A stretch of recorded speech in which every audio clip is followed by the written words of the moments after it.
शान्ताकारं भुजगशयनं पद्मनाभं सुरेशं विश्वधारं गगनसदृशं मेघवर्णं शुभांगं लक्ष्मीकान्तं कमलनयनं योगिभिध्यानगम्यम् वन्दे विष्णुं भवभयहरं सर्वलोकैकनाथं। राधे राधे मेरे प्यारे भाइयों, बहनों, माताओं व बंधुओं, संस्कार की बातें चैनल में आपका स्वागत है।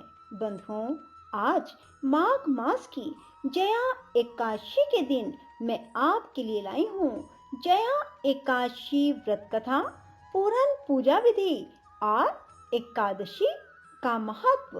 बंधुओं, यदि आपने हमारे चैनल को अब तक सब्सक्राइब नहीं किया तो जरूर करें और बेल आइकन दबाना ना भूलें, ताकि आपको हमारी आने वाली सभी वीडियोस की जानकारी सबसे पहले हो सके।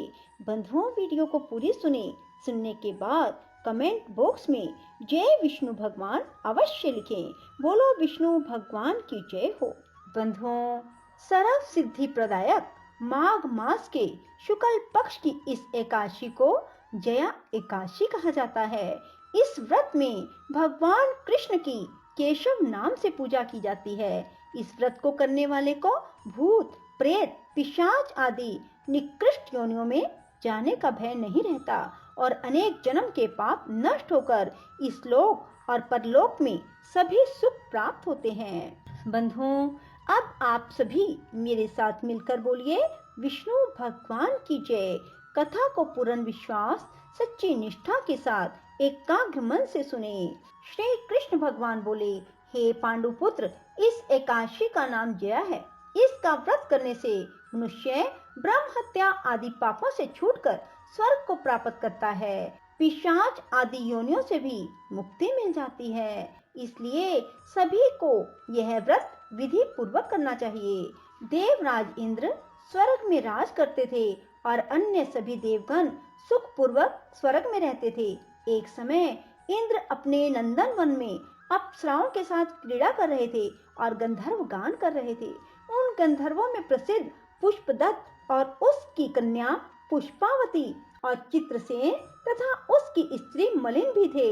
मलिन का पुत्र पुष्पवान और उसका पुत्र माल्यवान भी उपस्थित थे। उस समय पुष्पवती माल्यवान को देखकर मोहित हो गई और काम बाणों से चलायमान होने लगी। उसने रूप, सौंदर्य, हाव भाव आदि द्वारा माल्यवान को वश में कर लिया। पुष्पवती की सुंदरता को देखकर माल्यवान भी उस पर मोहित हो गया। ये दोनों कामदेव के वश में हो गए, परंतु इंद्र के बुलाने पर नृत्य और गायन के लिए आना ही पड़ा। उन्होंने अप्सराओं के साथ गाना शुरू किया, परंतु कामदेव के प्रभाव से उनका मन ना लगा और अशुद्ध गायन करने लगे। इनकी भाव भंगिमाओं को देखकर इंद्र ने इनके प्रेम को समझ लिया और इसमें अपना अपमान समझकर इन दोनों को श्राप दे दिया कि तुम मृत्युलोक में जाकर पिशाच का रूप धारण करो और अपने कर्मों का फल भोगो। इंद्र का श्राप सुनकर ये दोनों अत्यंत दुखी हुए और हिमाचल पर्वत पर पिशाच बनकर अपना जीवन व्यतीत करने लगे। रात दिन में उन्हें एक क्षण भी निद्रा नहीं आती थी। उस स्थान पर अत्यंत सर्दी थी। उनके दांत सर्दी से कटकटा रहे थे। एक दिन पिशाच ने अपनी स्त्री से कहा, ना मालूम हमने पिछले जन्म में ऐसे कौन से पाप किए हैं जिससे हमें इतना दुखदाई यह पिशाच योनि प्राप्त हुई। देव योग से एक दिन माघ मास के शुक्ल पक्ष की जया एकादशी आई। उस दिन उन दोनों ने कुछ भी भोजन ना किया, ना कोई पाप कर्म किया। वे दोनों अत्यंत दुखी मन से पीपल के वृक्ष के नीचे बैठे रहे। जब सूर्य नारायण अस्ताचल को चले गए, तब रात्रि भर इन दोनों को सर्दी के कारण निद्रा न आई। दूसरे दिन प्रातः काल होते ही इस व्रत और रात्रि जागरण के प्रभाव से इनकी पिशाच देह छूट गई और अत्यंत सुंदर वस्त्रों और आभूषणों से अलंकृत होकर दोनों ने स्वर्गलोक को प्रस्थान किया। उस समय आकाश में देवगण तथा गंधर्व उनकी स्तुति और पुष्प वर्षा करने लगे। स्वर्ग में जाकर उन दोनों ने देवराज इंद्र को प्रणाम किया। इंद्र ने इनको उनके प्रथम रूप में देखकर अत्यंत चकित होकर पूछा, तुमने अपनी पिशाच योनि से किस प्रकार छुटकारा पाया? सब हाल बतलाओ। यह सुनकर माल्यवान बोले, हे देवेंद्र, भगवान विष्णु की कृपा और जया एकादशी के व्रत के प्रभाव से हमारी पिशाच देह छूटी है। तब इंद्र बोले, हे माल्यवान, भगवान की कृपा और एकादशी के व्रत करने से न केवल तुम्हारी पिशाच योनि छूट गई, वरन हम लोगों के भी वंदनीय हो गए हो। भगवान विष्णु और शिव के भगत हम लोगों के लिए भी वंदनीय हैं, अतः आपको धन्य है।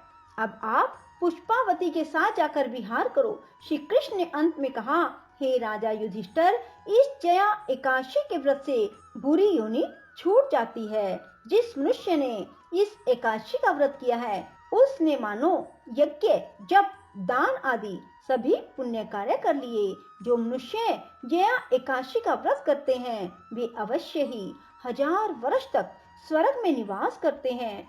बंधुओं, जो मनुष्य भी जया एकादशी का व्रत करते हैं, वे अवश्य ही 1000 वर्ष तक स्वर्ग में निवास करते हैं। बंधुओं, जया एकादशी के व्रत रखने का बहुत अधिक महत्व है। बंधुओं, जो मनुष्य जया एकादशी का व्रत नहीं कर पा रहे, वे जया एकादशी की इस कथा को अवश्य सुने, उन्हें भी पुण्य की प्राप्ति होगी। बंधुओं, वैसे तो साल में 24 एकादशियां होती हैं, परंतु जब अधिक मास आ जाता है, तब ये एकादशियां 26 हो जाती हैं। बंधुओं, मास में आने वाली सभी एकादशियों का व्रत करना बहुत ही अधिक पुण्यकारी होता है। जो मनुष्य भी एकादशी का व्रत करते हैं, भगवान विष्णु अपनी भार्या महालक्ष्मी जी सहित परम प्रसन्न होकर उनकी हर मनोकामना शीघ्र पूरी कर देते हैं। जिस पर जगत नियंता भगवान और धन धान्य की अधिष्ठात्री देवी महालक्ष्मी जी प्रसन्न हो, उसके लिए कुछ भी दुष्प्राप्य नहीं रह जाता। सभी देवी देवताओं में और ग्रह नक्षत्रों के स्वामी हैं भगवान विष्णु, अतः आपकी पूजा आराधना और एकादशी का व्रत करने वालों पर सभी देवी देवता कृपालु बने रहते हैं और वह व्यक्ति इस जीवन में सभी उपलब्धियों और सुखों को भोगता हुआ अंत में अक्षय काल तक करता है विष्णु लोक में वास। जो मनुष्य भी एकादशी का व्रत करते हैं, उन्हें दशमी की शाम को खाना खाने के बाद मुंह को भली प्रकार साफ कर लेना चाहिए, जिससे कोई अनकन दांतों में फंसा हुआ ना रह जाए। रात्रि को भूमि पर शयन करें और एकादशी को प्रातःकाल ब्रह्म मुहूर्त में उठकर नित्य कर्म और पूजा आराधना के बाद विशेष रूप से भगवान विष्णु की पूजा आराधना करें। पूरा दिन भगवान के पूजन, कथा भागवत के श्रवण, विष्णु पुराण के श्रवण, श्रीमद् भागवत गीता के श्रवण में लगाएं और भगवान विष्णु के भजन कीर्तन में संलग्न रहें और साथ ही पूरा दिन जिह्वा पर भगवान विष्णु के जाप करते रहें। बंधुओं, एकादशी की रात को जागरण अवश्य करें। भगवान विष्णु के समक्ष शुद्ध घी का दीपक या तिल के तेल का दीपक लगाएं। बंधुओं, ये दीपक भगवान विष्णु के समक्ष सारी रात जगता रहे। बंधुओं, ऐसा करने से भी भगवान विष्णु अपने भक्तों की मनोकामना शीघ्र पूरी कर देते हैं। बंधुओं, द्वादशी को प्रातःकाल स्नान ध्यान करने के बाद सबसे पहले किसी ब्राह्मण को भोजन कराएं और उसे भगवान विष्णु के निमित्त दान व दक्षिणा देकर विदा करने के बाद ही भोजन ग्रहण करें। बंधुओं, शास्त्रों का कथन है कि दशमी की शाम से द्वादशी के मध्याह्न तक निराहार रहने और एकादशी की रात्रि को जागरण करने पर ही एकादशियों के व्रत का पूर्ण फल मिलता है। जो व्यक्ति एकादशी को निराहार रहते हैं और रात्रि भर जागरण नहीं करते, उनको आधा फल ही प्राप्त होता है। जो व्यक्ति एकादशी को एक समय फलाहार करते हैं और जागरण नहीं करते, उनको मात्र 1/4 फल की प्राप्ति होती है। बोलो विष्णु भगवान की जय हो। राधे राधे, जय श्री कृष्णा। बंधुओं, यदि आपको हमारी वीडियो पसंद आए तो इसे लाइक करें और शेयर भी जरूर करें। धन्यवाद।